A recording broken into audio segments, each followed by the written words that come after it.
Kids like horror too. It's a rock fact.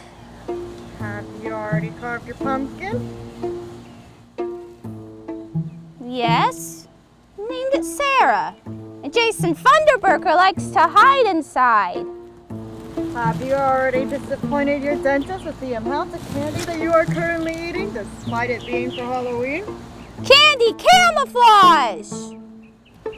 Are your feet sore from posing all day for photographs in a bug-infested pumpkin patch? I got my foot stuck in a pumpkin and the pumpkin people weren't happy. Is your stomach hurting from the pumpkin spice overload? I was just eating leaves. Are you wanting to just sit back and watch something spooky for several hours on end?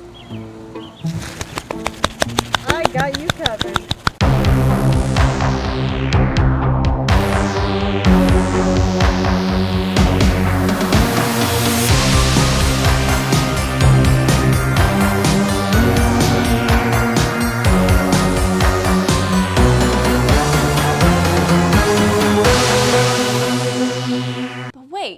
Where do we begin?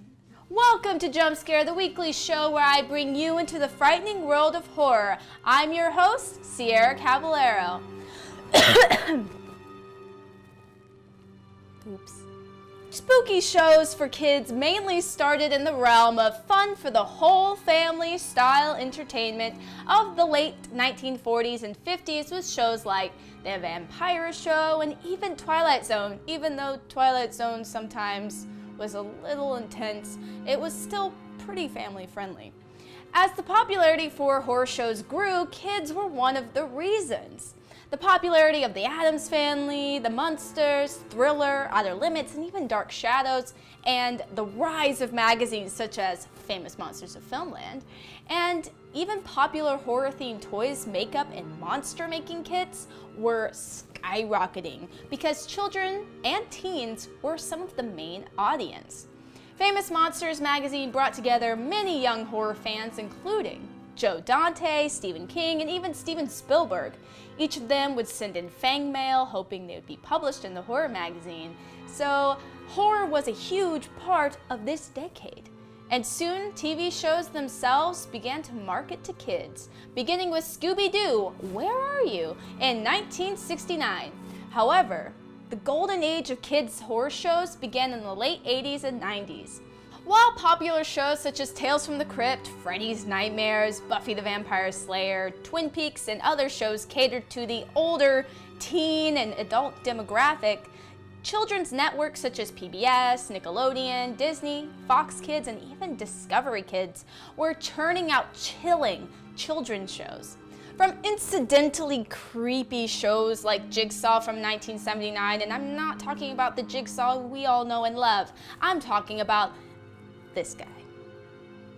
To serious spooky fare like hilarious House of Frankenstein from 1971, which stars Vincent Price, by the way, which gives you more reason to watch it. And also Dramarama with the spooky episodes. I think David Tennant actually started his career there. And Jim Henson's The Storyteller. I cannot leave that out. And if you haven't seen The Storyteller, do it now.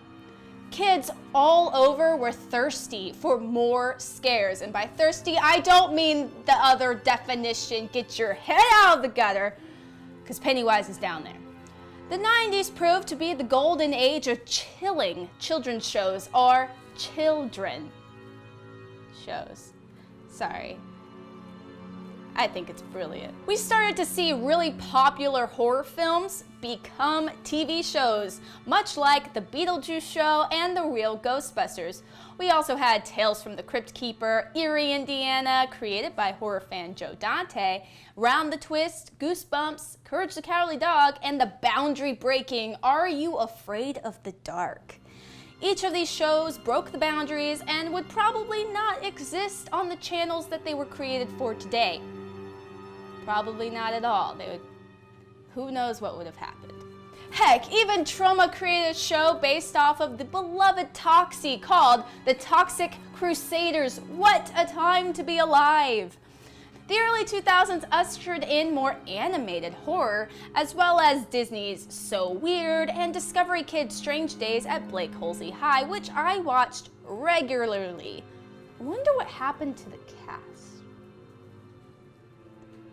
Watch out for black holes, kids. It's not safe. I know, Nerd Portal has plenty of those. Still looking for Jackie, not sure where she went. We've even had some lingering ghost host shows like Grisly Tales for Gruesome Kids and Truth or Scare with Michelle Trachtenberg, who you might recognize from Buffy the Vampire Slayer. Some of the most popular spooky animated shows were coming from Nickelodeon. Invader Zim, Grim Adventures of Billy and Mandy, Danny Phantom, and The Marvelous Misadventures of Flapjack, all of which were breaking the boundaries and doing some really creepy things, and it's insane how many of those shows were on Nickelodeon. But where are the spooky shows for kids these days? Well, look no further than Over the Garden Wall. One of my favorite series of all time, and it's only one season, I know, but it's super fantastic. But spooky shows for kids don't seem as scary or boundary breaking anymore, and why is that? They may not be as scary, but they will give you your spooky fix. So here are a few that I found. The Worst Witch, which is on Netflix. Which is on Netflix. The Haunting Hour, which is based, R.L. Stine, so if you're a huge Goosebumps fan, I think you might like that one. Little Witch Academia, My Babysitter's a Vampire, and even Gravity Falls.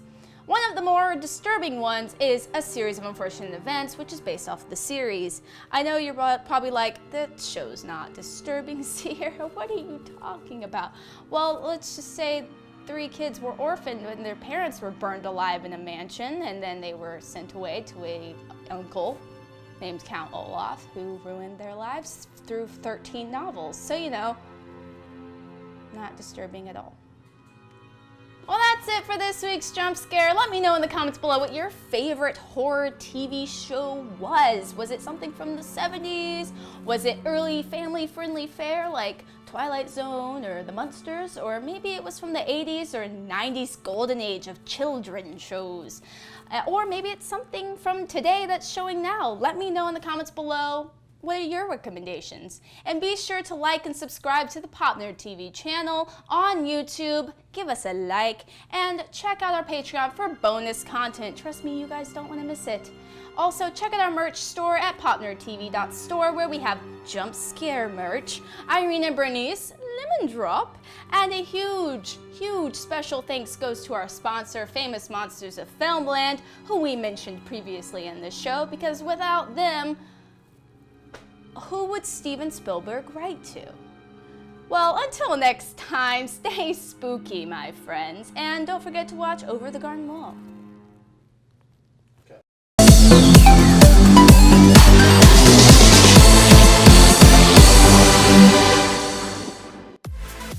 Started from the top and now we're here. I can feel... I done goofed. Sorry. I'm an elephant.